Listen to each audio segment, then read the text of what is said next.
Shalom. Segenap majelis di KJTU Jemaat Gandosari mengucapkan selamat pagi, selamat datang dan selamat beribadah kepada seluruh warga jemaat dan jemaat tamu yang hadir. Ibadah pada hari ini akan dilayani oleh Bapak Vikaris Demianus Nathaniel dengan menggunakan pujian hidup jemaat. Adapun warta jemaat Minggu 4 September 2022 adalah sebagai berikut. Warta yang pertama, terhitung mulai bulan September 2022, Bapak Pendeta Emeritus Sudiono akan kembali melayani khotbah di GKJTU Jemaat Gandosari. Untuk jadwal pelayanan dijadwalkan setiap minggu ketiga. Khotbah dan pujian menggunakan bahasa Jawa. Warta yang kedua, ibadah PA dan Anjarsana Jemaat bulan September akan dilaksanakan pada hari Minggu 11 September 2022. Waktu jam 5 sore. Tempat keluarga Bapak Mario Marani. Pelayan firman Penatua Mordowo Edi. Pemimpin pujian Penatua Cornelius Gideon. Mohon dukungan dan kehadiran dari seluruh warga jemaat. Setelah melalui proses warta yang ketiga, setelah melalui proses penghitungan surat suara penjaringan calon majelis, telah didapatkan 49 nama calon majelis yang baru. Sekretariat akan melakukan penghitungan suara masing-masing kandidat dan akan mengeliminasi nama yang mendapatkan suara di bawah 5 suara. Nantinya, nama-nama yang memiliki lebih dari 5 suara akan dipilih secara terbuka oleh semua warga jemaat yang telah dewasa. Sehingga pada akhirnya didapatkan 12 nama majelis yang baru. Pemilihan majelis direncanakan pada tanggal 25 September 2022 dan pengukuhan serta berkat bagi majelis baru akan dilaksanakan pada minggu pertama bulan Oktober.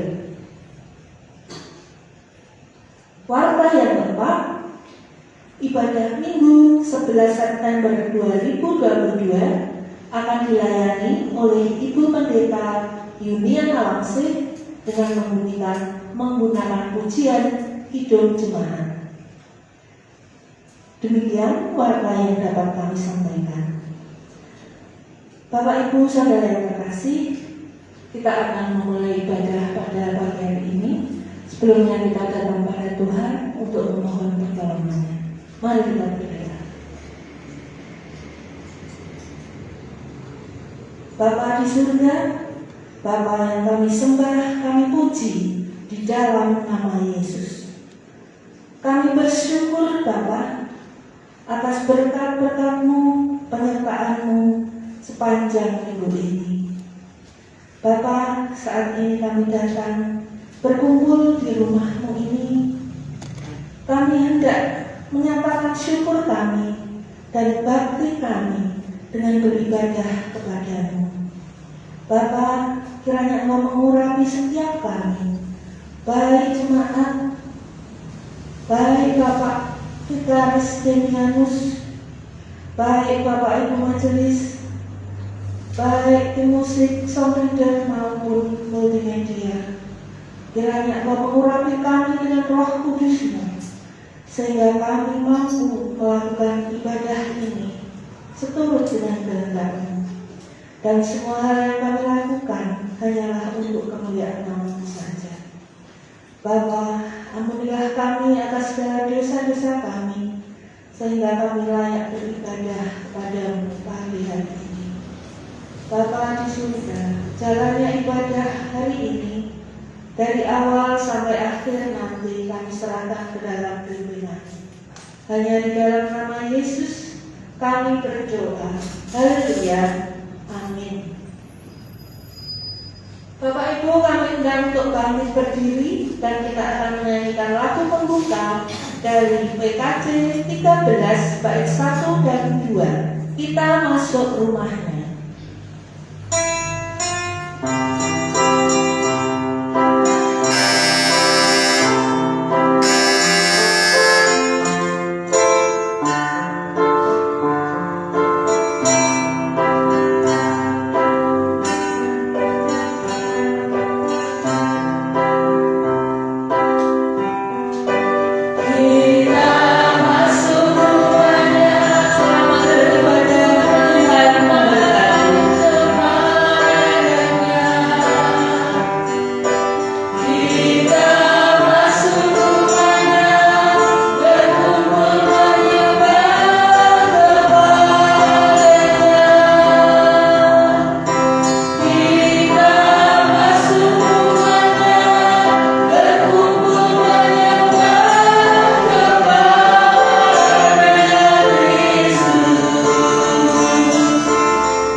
Marilah bersama kita masuki votum dan salam dengan menyatakan bahwa pertolongan kita datangnya dari Allah yang menciptakan langit dan bumi, yang tidak pernah meninggalkan perbuatan tangannya, dan yang menggenapi janjinya kekal selama-lamanya.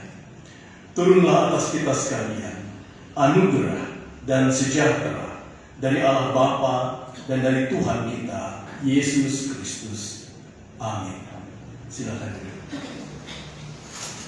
Bapak, Ibu, dan Saudara jemaat yang Allah kasihi, sabda awal dalam kebaktian kita pada pagi hari ini terambil dari kitab atau surat Kolose pasal 3 ayat 16 yang beginilah firman Tuhan. Hendaklah perkataan Kristus diam dengan segala kekayaannya di antara kamu, sehingga kamu dengan segala hikmat mengajar dan menegur seorang akan yang lain, dan sambil menyanyikan mazmur dan puji-pujian dan nyanyian rohani, kamu mengucap syukur kepada Allah di dalam hatimu. Demikianlah sabda awal dalam kebaktian pada minggu hari ini. Kita menyambut dengan nyanyian Kidung Jumat, baik Kidung Jumat 4, baik yang pertama hingga ketiga. Hari mari sembah.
itu kita senantiasa juga untuk dipanggil untuk menyatakan hidup kita di dalam kasih sebagaimana yang difirmankannya dalam hukum Tuhan, Injil Matius pasal 22 ayat 37 hingga 40. Beginilah firman Tuhan. Jawab Yesus kepadanya, "Kasihilah Tuhan Allahmu dengan segenap hatimu, dan dengan segenap jiwamu, dan dengan segenap akal budimu." Itulah hukum yang terutama dan yang pertama. Dan hukum yang kedua yang sama dengan itu ialah, "Kasihilah sesamamu manusia seperti dirimu sendiri." Pada kedua hukum inilah tergantung seluruh hukum Taurat dan kitab para nabi. Bapak, Ibu, dan saudara jemaat yang Allah kasihi, betapapun begitu besar kasih Allah bagi kita, tetapi sebagai umatnya kita seringkali tidak berjalan seperti dengan kehendak Allah. Oleh sebab itu, marilah bersama-sama kita mengaku dosa di hadirat Allah kita di dalam doa pengakuan dosa. Mari kita berdoa. Bapa di sorga, kami mengaku bahwa kami adalah orang-orang yang berdosa, yang sesat bagaikan domba-domba yang tidak mendengar suara gembalanya. Pikiran, perkataan, dan juga perbuatan kami seringkali menyimpang dari jalan Tuhan. Tutur kata kami, apa yang kami perbuat seringkali menyakiti sesama kami. Kami sadari ataupun tidak kami sadari, dalam kesengajaan ataupun ketidaksengajaan, kami mengaku ya Bapa, bahwa kami adalah orang-orang yang berdosa. Tetapi kami yakin dan percaya ya Allah, Engkau di dalam Kristus Yesus adalah Allah yang menghendaki agar kami hidup di dalam keselamatan, tidak berkubang dalam dosa-dosa kami. Oleh sebab itu, dalam segala ketulusan dan kerendahan hati ya Bapa, kami berseru, ampunilah segala dosa kami. Kami nyatakan ini semua hanya di dalam nama Tuhan kami, Yesus Kristus. Amin. Bapak, Ibu, dan saudara jemaat yang Allah kasihi, setelah bersama kita mengaku dosa kita di hadirat Allah, maka dengarkanlah berita anugerah pengampunan. Injil Matius pasal 9 ayat 12 hingga 13. Beginilah firman Tuhan. Yesus mendengarnya dan berkata, "Bukan orang sehat yang memerlukan tabib, tetapi orang sakit. Jadi pergilah dan pelajarilah arti firman ini. Yang ku kehendaki ialah belas kasihan dan bukan persembahan. Karena aku datang bukan untuk memanggil orang benar, melainkan orang berdosa." Kita sambut firman Tuhan dengan bersama menyanyikan firman Jemaat 33 bait 1 dan 2.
setelah kita bersama menikmati anugerah berita pengampunan bagi kita, maka dengarkanlah petunjuk hidup baru Mazmur 25 ayat 10 yang beginilah firman Tuhan.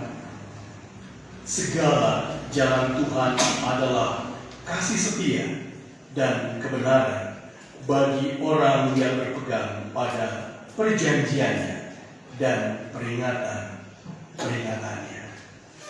Bapak, Ibu, dan saudara sekalian, mari kita bangkit berdiri bersama dengan gereja dari segala abad dan tempat. Kita nyatakan pengakuan iman kita dalam rumusan pengakuan iman rasuli. Mari kita ucapkan bersama-sama.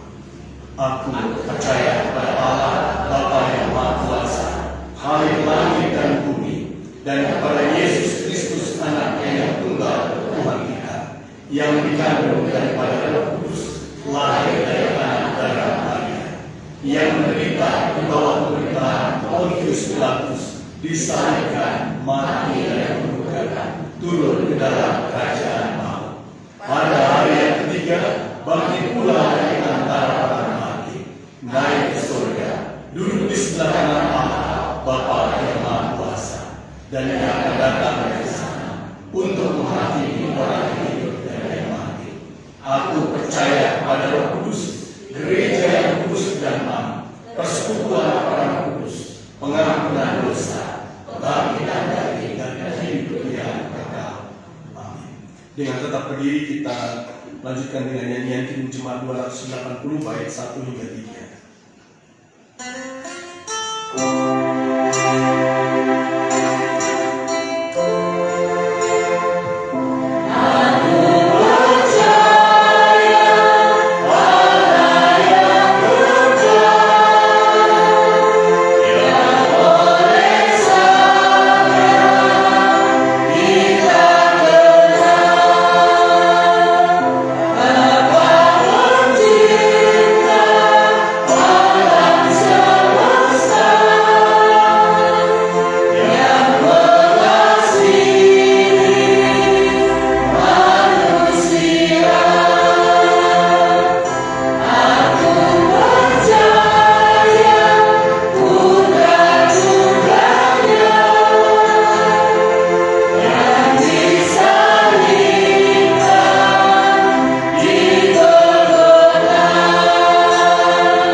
Bapak, Ibu, dan saudara jemaat yang Allah kasihi, marilah kita bersama bersatu hati untuk menaikkan doa syafaat kita. Mari kita berdoa.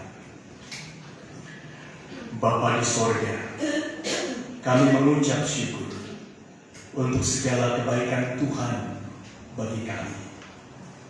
Kami mengucap syukur untuk kehidupan pribadi kami, keluarga, dan juga persekutuan jemaat Tuhan ini. Kami bersyukur untuk waktu dan kesempatan bagi kami berkebaktian di dalam kebaktian minggu ini di GKJT Jemaat Pendosa ini. Ya Allah, kami serahkan sepenuhnya apa yang kami lakukan ini dalam tangan kasih. Seraya kami juga mau mengingat ya Bapa dan berdoa bagi saudara-saudari kami yang dalam keadaan sakit. Kami mau berdoa untuk Bapak Kamar.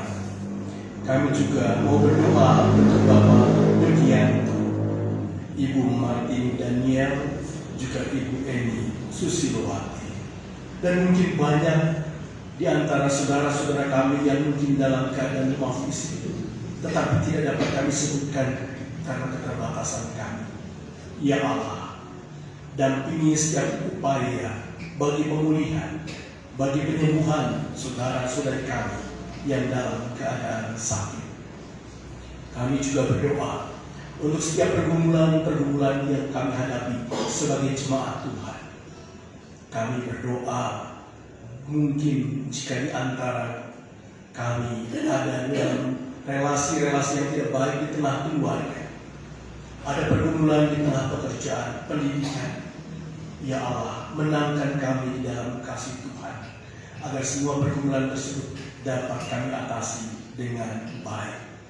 Kami juga berdoa untuk setiap harapan kami, ya Allah. Kami berdoa untuk harapan-harapan kami di tengah keluarga, untuk harapan-harapan kami di tengah bangku sekolah ataupun juga bangku kuliah, juga harapan-harapan kami di tengah pekerjaan, di tengah kehidupan kami bermasyarakat. Ya Bapa, hantarkan dan dampingi kami dengan kasih-Mu, agar setiap harapan itu seturut dengan kehendak Bapa di surga, menjadi berkat bukan hanya bagi kami dan keluarga kami masing-masing, tetapi juga bagi setiap orang yang mengenal kami. Ya Bapa, kami juga mau berdoa bagi gereja ini, GKJT Jemaat Pendosari, dengan segala keberadaannya, ya Allah. Persekutuan, pelayanan dan kesaksian yang dilakukan dari anak-anak hingga lansia, kiranya Tuhan memberkati. Juga pendeta, jemaat, majelis dan pengurus yang ada, Tuhan berkati. Teristimewa ya Bapa, kami berdoa untuk Klasis Pendosari yang pada hari ini melaksanakan kegiatan pertukaran pelayanan firman atau pertukaran iman. Kami juga berdoa untuk kegiatan kami yang sedang kami jalani untuk mempersiapkan sidang sinode yang menempatkan kami sebagai tuan dan nyonya rumah. Ya Bapa, dampingi panitia, MPH, Klasis, MPH sinode, dan segenap jemaat-jemaat yang ada di lingkungan GKJT, agar pada saatnya kami dapat bersidang, kami dapat bertemu, bercakap-cakap, menghasilkan sesuatu yang bernas bagi kemuliaan Bapa di sorga. Kami juga berdoa, ya Allah, untuk bangsa dan negara kami.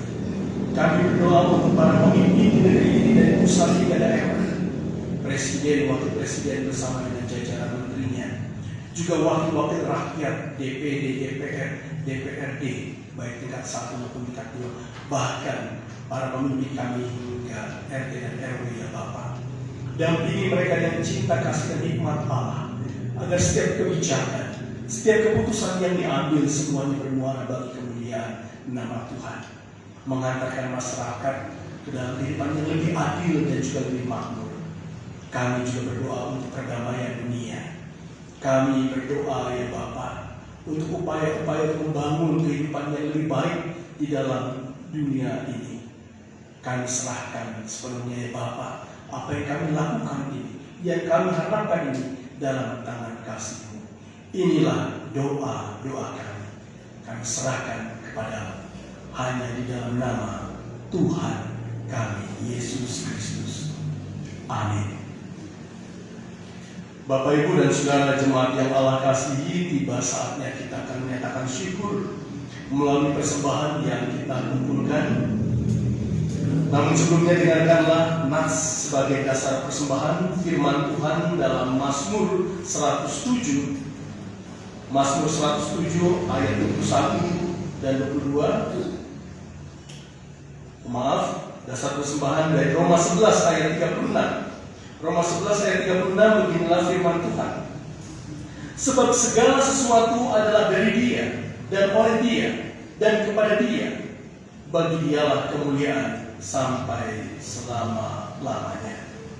Kita iringi persembahan dengan nyanyian Kirim Jumat 292, bait 1 hingga selesai persembahan dikumpulkan.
kiranya memberikan berkat ini, jika dapat kami melakukan dengan mengelola dana tersebut dengan baik untuk persekutuan, pelayanan, dan kesaksian di tempat ini.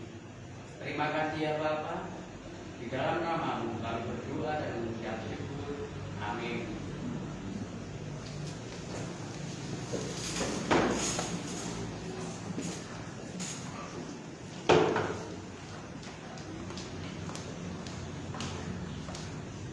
Bapak, Ibu, dan Saudara jemaat yang Allah kasihi, tiba saatnya kita menikmati firman Allah.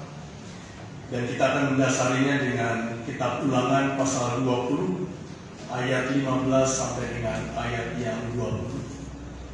Tetapi sebelum kita bersama membaca Alkitab dan kembali menikmati firman Tuhan, kita kembali bersatu dalam doa. Mari kita berdoa. Bapa di surga, berfirmanlah kepada kami. Berfirmanlah melalui hamba-Mu ini. Urapi dan berkati hamba-Mu ini yang adalah manusia biasa, yang memiliki banyak sekali keterbatasan. Ya Allah, kiranya apa yang dikatakannya sungguh-sungguh berasal dari Engkau saja.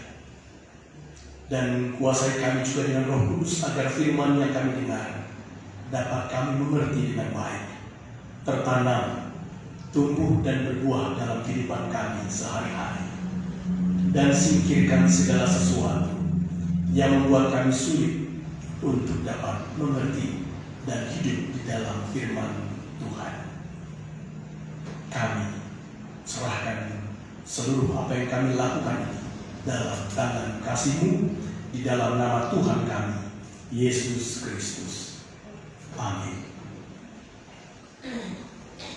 Bapak, Ibu, dan Saudara jemaat yang Allah kasihi, kita akan membaca Alkitab secara bergantian. Saya ayat yang ganjil, Bapak, Ibu, dan Saudara sekalian ayat yang genap. Ulangan pasal 20 ayat 15 sampai dengan 20. Mari kita baca bergantian. Beginilah firman Tuhan.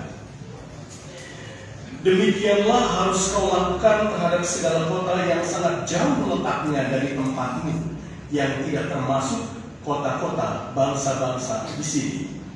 Tetapi dari kota-kota bangsa-bangsa itu yang diberikan Tuhan Allahmu kepadamu menjadi milik usahamu, janganlah kau biarkan hidup apapun yang bernafas, melainkan kau tumpas sama sekali, yakni orang Het, orang Amori, orang Kanaan, orang Feris, orang Hewi, dan orang Yebus, seperti yang diperintahkan kepadamu oleh Tuhan Allahmu, supaya mereka jangan mengajar kamu berbuat sesuai dengan segala kekejian yang dilakukan mereka bagi Allah mereka, sehingga kamu berbuat dosa pada Tuhan Allahmu. apabila dalam memerangi suatu kota engkau lama mengepungnya untuk direbut, maka tidak boleh engkau merusakkan pohon-pohon sekelilingnya dengan mengayunkan kapak kepadanya. Buahnya boleh kau makan, tetapi batangnya janganlah kau tebang, sebab pohon yang di padang itu bukan manusia, jadi tidak patut ikut kau tepung. Hanya pohon-pohon yang kau tahu tidak menghasilkan makanan, boleh kau usahkan dan kau tebang untuk dijadikan pagar penghubungan terhadap kota yang menyerang lawan kau sampai kota itu jatuh. Demikianlah pembacaan Alkitab, dan yang berbahagia adalah setiap orang yang setia mendengar dan melakukan firman Allah di dalam hidupnya. Bapak, Ibu, dan Saudara jemaat yang Allah kasihi, sebelum saya melanjutkan untuk menyampaikan renungan untuk kita pada pagi hari ini, saya ingin sedikit memperkenalkan diri. Saya Demianus Nathaniel. Saya vikaris di GKJTU Jemaat Pulihan. Selain sebagai vikaris di GKJTU Jemaat Pulihan, saya juga sehari-hari menjadi dosen, menjadi tenaga pengajar di Sekolah Tinggi Teologi Abdiel di Ungaran. Dan bersama dengan istri saya, kami tinggal di kompleks Sekolah Tinggi Teologi Abdiel. Boleh berdiri sejenak, saya bersama dengan istri saya. Dan saya selain mengajar, saya di bidang saya adalah tafsir Perjanjian Baru, bahasa Yunani dan Islam.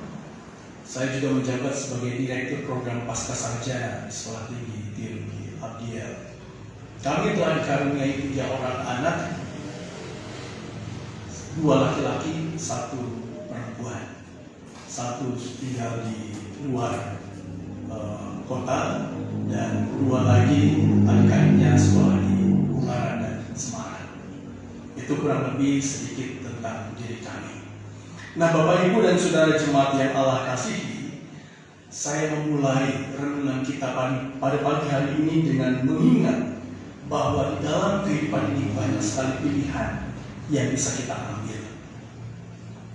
Pilihan untuk bekerja, pilihan untuk bagaimana bersikap di tengah keluarga, pilihan bagaimana kita bisa bersikap di tengah masyarakat, pilihan kita untuk berada di tengah-tengah persekutuan mana, kebaktian atau tidak, pilihan dengan segala sesuatu yang mengandung konsekuensi masing-masing. Ada banyak sekali Bapak, Ibu, dan Saudara sekalian yang dapat kita pilih dalam hidup ini. Dan banyak orang mengatakan bahwa hidup itu pilihan katanya. Bahagia itu pilihan katanya. Kalau usia boleh lanjut tetapi bahagia, semangat muda juga itu pilihan. Jadi kita diperhadapkan dengan banyak pilihan, dan pertanyaannya adalah pilihan yang mana yang harus kita ambil, dan bagaimana agar kita juga dapat menerima segala konsekuensi dari pilihan-pilihan yang kita ambil tersebut. Nah, Bapak, Ibu, dan Saudara sekalian, berangkat dari pertanyaan bahwa ada banyak pilihan atau fakta, ada banyak pilihan yang bisa kita ambil dalam kehidupan ini, maka kita diajak untuk melihat teks Alkitab yang tadi kita baca secara bergantian. Kitab Ulangan pasal 20 ayat 15 sampai dengan 20. Yang sebenarnya Bapak, Ibu, dan Saudara sekalian, teks tersebut adalah bagian dari hukum perang. Ini menarik Bapak, Ibu, dan Saudara sekalian, teks Alkitab kita khususnya Perjanjian Lama memuat aturan termasuk di dalamnya aturan mengenai perang. Misalnya kita lihat di ayat 1 dikatakan apabila engkau keluar berperang melawan musuhmu, dan seterusnya.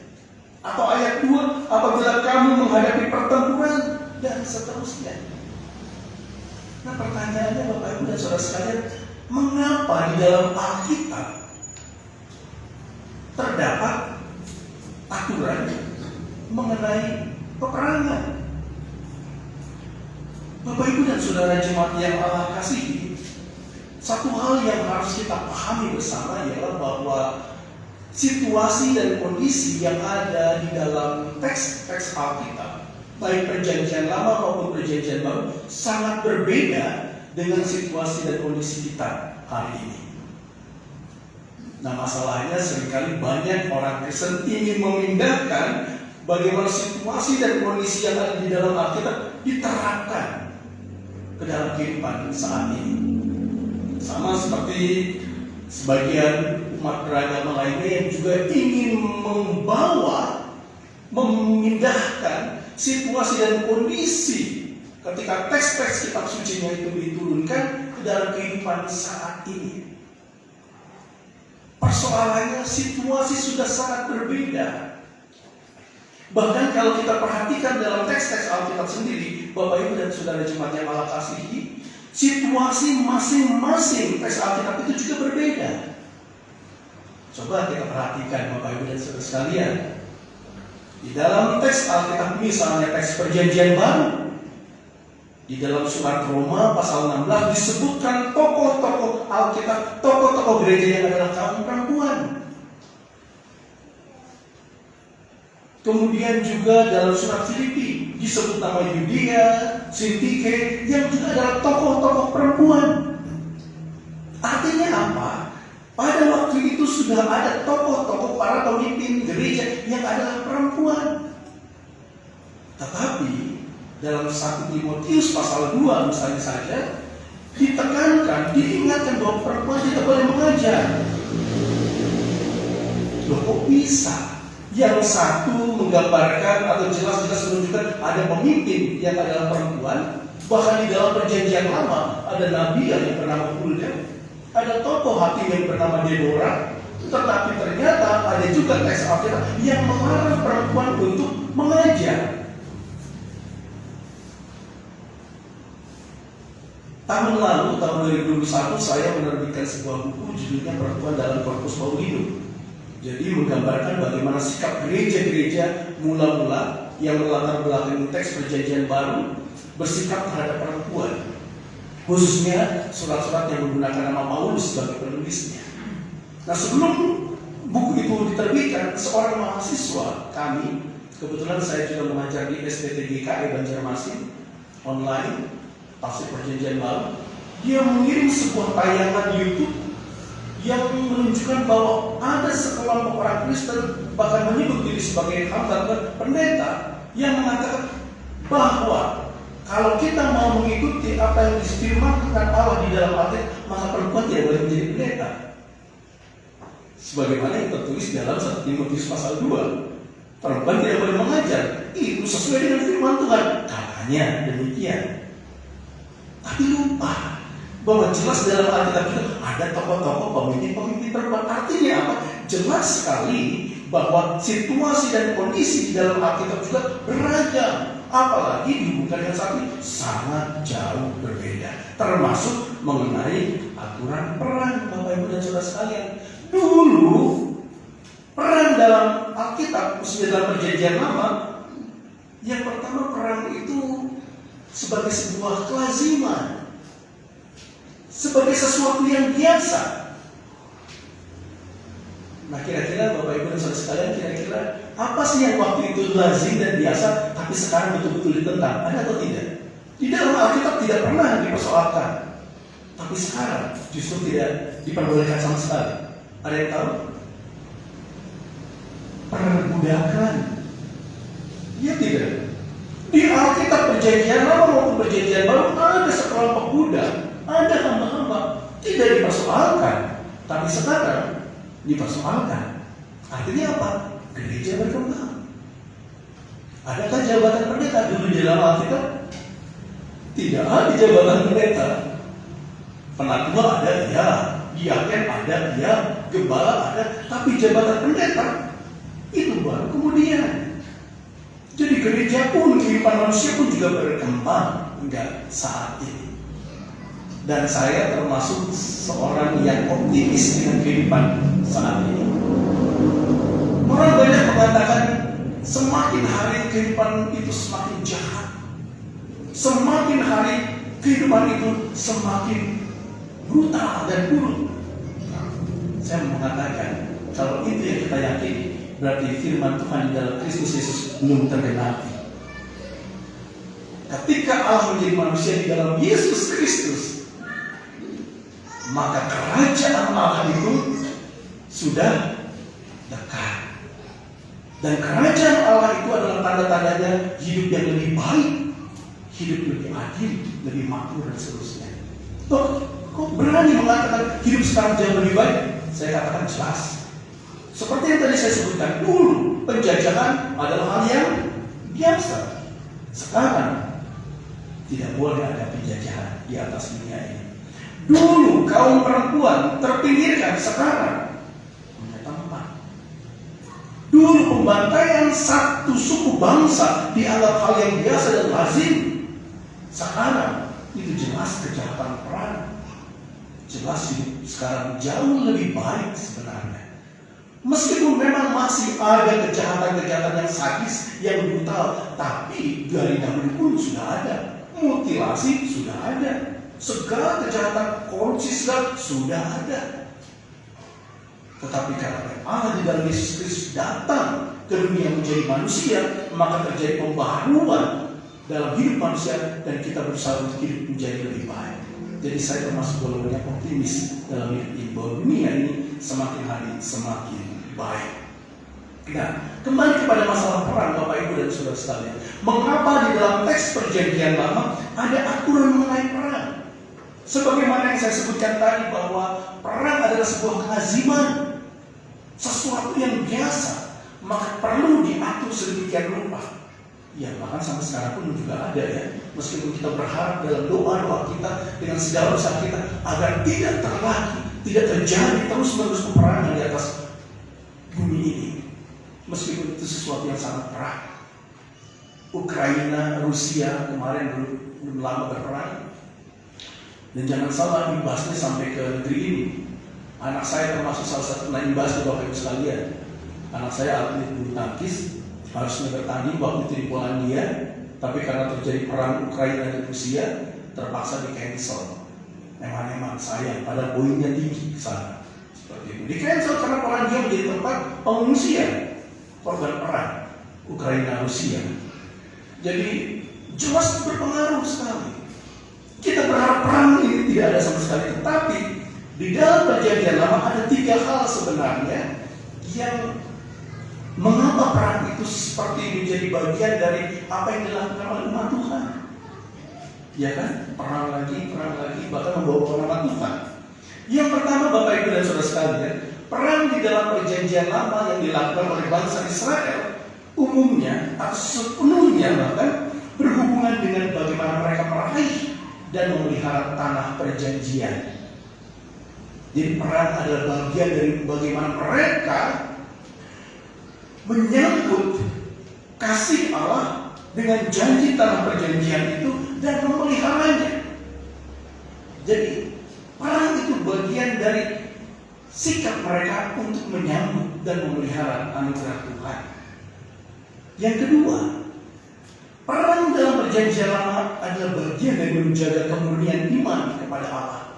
Termasuk yang ketiga adalah mencoba menghilangkan segala potensi, segala kemungkinan yang dapat merusak kemurnian iman kepada Allah. Situasinya seperti itu. Situasinya berbeda dengan hari ini, Bapak Ibu dan Saudara sekalian. Jadi jangan kita berpikir di Alkitab itu ada boleh perang, maka kita pun juga sekarang boleh perang. Tidak sama sekali. Sebagaimana firman Tuhan di dalam Alkitab yang begitu berkembang sesuai dengan konteksnya, maka kita pun juga harus hidup sesuai dengan konteks kita hari ini. Tidak bisa memindahkan situasi Alkitab di dalam kita saat ini. Nah, sedikit soal situasi Alkitab, Bapak Ibu dan Saudara sekalian. Jadi orang boleh berbeda pendapat dengan saya, tapi saya mungkin salah seorang yang tidak pernah mau menyapa dan menjawab sapaan shalom. Ada yang tahu kenapa? Dan saya bukan sendirian, saya katakan bukan sendirian. Bukan soal bahasanya, Bapak Ibu sekalian. Shalom itu artinya damai sejahtera. Kalau mau lengkap, shalom alaikum, dan dibalas dengan doa aleha shalom, yang dalam bahasa Arabnya assalamualaikum, dan dibalas dengan waalaikumsalam.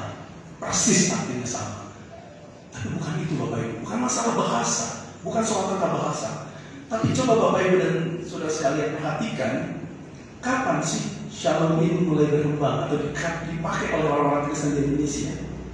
Ada yang perhatikan? Waktu Bapak kecil, orang Kristen kemana-mana shalom ada tidak? Tidak sama sekali. Baru tahun 80-an, Bapak Ibu dan Saudara sekalian. Baru tahun 80-an, itu pun juga masih sebagian kecil. Baru kemudian nanti berkembang tahun 90 dan 2000-an, itu seolah-olah menjadi salam resmi umat Kristen. Padahal dengan menggunakan bahasa Israel ya. Nah, Bapak Ibu dan Saudara sekalian, mengapa tahun 80-an? Tahun 80-an itu adalah muncul ketika kelompok-kelompok yang mengusung politik identitas berkembang di Indonesia. Mulai setelah dengan seiring dengan revolusi Iran waktu itu. Di tahun 80-an mulai muncul politik identitas. Kelompok-kelompok tertentu mengatakan kami punya salam ini. Kalian punya salam seperti apa? Agama kami punya salam seperti ini, dikembangkan kemana-mana. Bukan lagi Sudengenja, bukan lagi Sampurasun orang Jawa Barat, tapi salam menggunakan agama dari bahasa bangsa tertentu. Dan Indonesia menjadi tempat di sana, dan orang Kristen Indonesia ikut-ikutan. Kita menggunakan salam yang dengan menggunakan bahasa orang Israel. Padahal orang Israel sendiri, Bapak Ibu tahu mayoritas beragama apa? Ya, Yahudi berapa persen? Lebih kurang 80%. Lalu agama yang besar kemudian yang kedua adalah agama apa? Ya, agama Islam 17%. Mereka punya wakil di Kenisa atau di parlemen. Orang Kristen tidak lebih dari 3%. Sedikit dan teraniaya karena kebanyakan bangsa Arab, orang Kristen Israel. Terlalu mudah bagi kita untuk melihat data itu sekarang ini. Dunia sudah berkembang, teknologi sudah semakin canggih. Nah, karena politik identitas ini dimanfaatkan, maka seolah-olah orang-orang Kristen yang bisa juga terlibat di dalam perang Israel-Palestina. Orang Kristen dianggap sebagai pendukung Israel, padahal orang Kristen di sana teraniaya. Sementara umat Islam dianggap pendukung Palestina. Bapak Ibu dan saudara sekalian, perhatikan di Alkitab kita, ada tidak di dalam peta itu disebut Israel pada zaman Perjanjian Baru? Ada? Yang ada adalah Palestina di zaman Perjanjian Baru. Mengapa? Karena Konferensi Wali Gereja Indonesia dan Persekutuan Gereja-Gereja Indonesia jelas-jelas sadar betul adanya ketidakadilan di sana, dan kita mendoakan agar tidak terus-menerus terjadi pembantaian dan ketidakberadaban di sana. Tetapi di tengah jemaat seringkali kita dianggap sebagai pendukung bangsa. Ada orang-orang Kristen seolah-olah kalau Israel menyerang, ayo kita dukung. Keterlaluan dan sangat keliru sekali, Bapak Ibu dan saudara sekalian. Kita adalah bangsa, umat yang cinta damai dan tidak lagi memberi tempat kepada peperangan. Nah, kalau begitu apa yang dapat kita lakukan berangkat dari teks kitab Ulangan tersebut yang berbicara tentang hukum mengenai perang? Yang pertama, Bapak Ibu dan saudara sekalian, teks tersebut sebenarnya menantang setiap orang beriman untuk mau berjalan bersama dengan Tuhan, menyatakan diri untuk setia berjalan bersama dengan Tuhan. Di teks-teks sebelumnya diingatkan, bahkan sebelumnya, kalau takut berperang nggak usah ikutlah. Orang-orang yang berkomitmen untuk setia berjalan bersama Tuhan, itulah konteks kita saat ini. Dan peperangan yang kita lakukan adalah peperangan melawan hal-hal yang buruk di dalam diri kita sendiri. Pertempuran kita adalah pertempuran melawan sifat-sifat buruk kita, keegoisan kita, kesombongan kita. Itulah pertempuran yang kita hadapi hari demi hari sebagai orang beriman. Sekaligus juga pertempuran yang kita lakukan hari-hari ini adalah pertempuran melawan segala bentuk ketidakadilan. Di mana ketidakadilan ada? Di mana-mana masih kita rasakan. Dan itu perjuangan kita bersama untuk menunjukkan keadilan. Apakah di dalam gereja sudah adil semua? Bapak Ibu dan saudara sekalian, mari kita bayangkan. Saya seringkali menemukan fakta seperti ini. Ketika ada orang-orang tertentu datang ke dalam gereja, bertemu dengan majelis dan lain sebagainya, ada sebagian orang mungkin karena dia dengan posisi tertentu maka disambut dengan baik. Tetapi tidak sedikit orang yang datang ke gereja tetapi kemudian diabaikan. Datang juga dibiarkan saja begitu. Mudah-mudahan di sini tidak ada Bapak Ibu dan saudara sekalian. Tetapi itu fakta yang juga bisa kita lihat di mana-mana. Orang masih dilihat karena harta, karena jabatan, karena kedudukan, karena pendidikan. Itu yang kita perang. Itu yang kita lawan hari-hari ini. Dan yang terakhir yang sangat penting Bapak Ibu dan Saudara sekalian, ketika kita diingatkan bahwa hidup ini adalah pertempuran. Di dalam teks Perjanjian Baru bahkan disebut umat Kristen itu sebagai tentara Kristus. Serdadu, dalam bahasa Yunani stratiotes. Dan stratiotes itu berhubungan dengan kata strategos, strategi. Jadi seorang yang bertempur dimanapun konteksnya harus punya strategi. Kita adalah orang-orang yang diminta untuk memiliki atau menyusun strategi dengan tepat agar dapat mengalahkan segala hal buruk di dalam hidup ini. Strategi itu dari mana kita buat? Berdasarkan keberadaan diri kita masing-masing. Berdasarkan apa yang kita miliki. Berdasarkan segala yang ada pada kita, termasuk keterbatasan-keterbatasan kita. Jadi kalau kita merasa tidak bisa, katakanlah, atau kondisi kita lemah, mudah tergoda, ya jangan main-main dengan berbagai godaan yang ada. Kita harus punya strategi, merancang sedemikian rupa, termasuk dalam kehidupan bergereja. Tidak bisa asal-asalan. Kita harus bersatu sedemikian rupa. Kalau kita berjuang sendiri-sendiri, kita akan hanyut. Bapak Ibu dan Saudara jemaat yang Allah kasihi, dengan berdasarkan kitab Ulangan yang berbicara tentang hukum perang, kita diingatkan kita memang masih ada dalam situasi perang, tapi bukan perang untuk membunuh dan membinasakan yang lain, tetapi berperang melawan segala hal buruk dalam hidup kita masing-masing, agar hidup kita semakin hari semakin berkenan kepada Allah. Gusti berkahi. Amin. Mari kita berdoa. Bapa di sorga, kami sadar bahwa kami adalah makhluk yang lemah, makhluk yang mudah tergoda, terombang-ambingkan. Tetapi kami yakin dan percaya Engkau adalah Allah yang Maha Kuat, Maha Kuasa.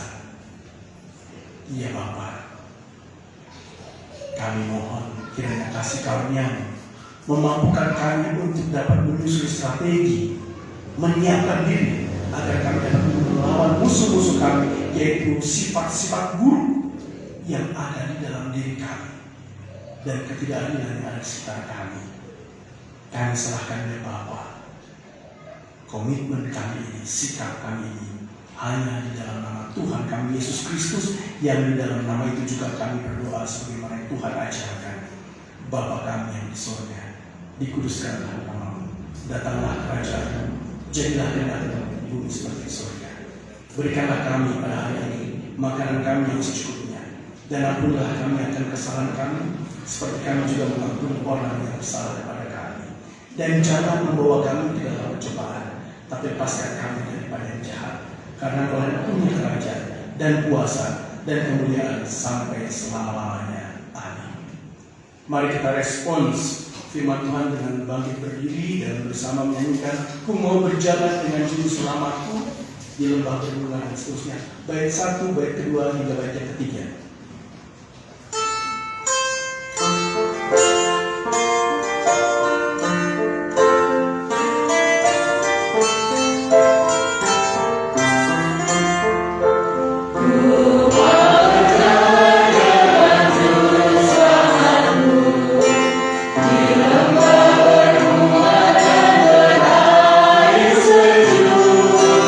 Ya Tuhan, juga aku mau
jemaat 364 baik 3 dan 4, dan sebelumnya mari kita bersama menerima berkat Tuhan. Jemaat yang Allah kasihi, masukilah kehidupan kita sehari-hari dengan setia berjalan bersama Tuhan dan mengalahkan segala hal-hal buruk yang ada dalam diri kita dan juga segala hal buruk yang ada di sekitar kita. Dan terimalah berkat Tuhan, kasih karunia dan damai sejahtera dari Allah Bapa di dalam kasih dan kesetiaan Tuhan Yesus dalam penyertaan kuasa Roh Kudus, kiranya turun memimpin dan menyertai kita sekalian sekarang sampai selama-lamanya. Amin. Berserah kepada Yesus dan seterusnya. Bila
Wah. Aku.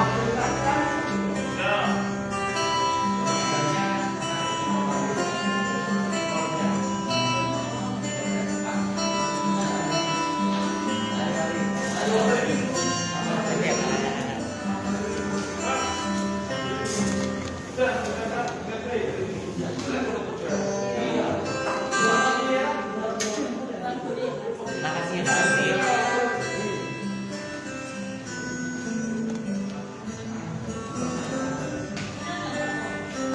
tenang dulu nih. Selamat hari Minggu, Bapak Ibu dan Saudara yang beribadah dari rumah masing-masing. Kiranya berkat, sukacita dan anugerah dari Tuhan beserta dengan Bapak Ibu Saudara sekalian. Dan kami mewartakan untuk ibadah minggu depan tanggal 11 September 2022 akan dilayani oleh Ibu Pendeta Juliana Mansir. PA Oh ya, PA tanggal berapa? 11. 11 juga? Oh iya. Dan tanggal 11 September kami mengundang Bapak Ibu Saudara semua untuk mengikuti ibadah pemahaman Alkitab PA jam 5 sore di rumah Bapak Mariono ya, Bapak Mariono Rani. Mariono Rani. Gitu silahkan ditunggu kehadirannya. Gusti Yesus berkati. Terima kasih bagi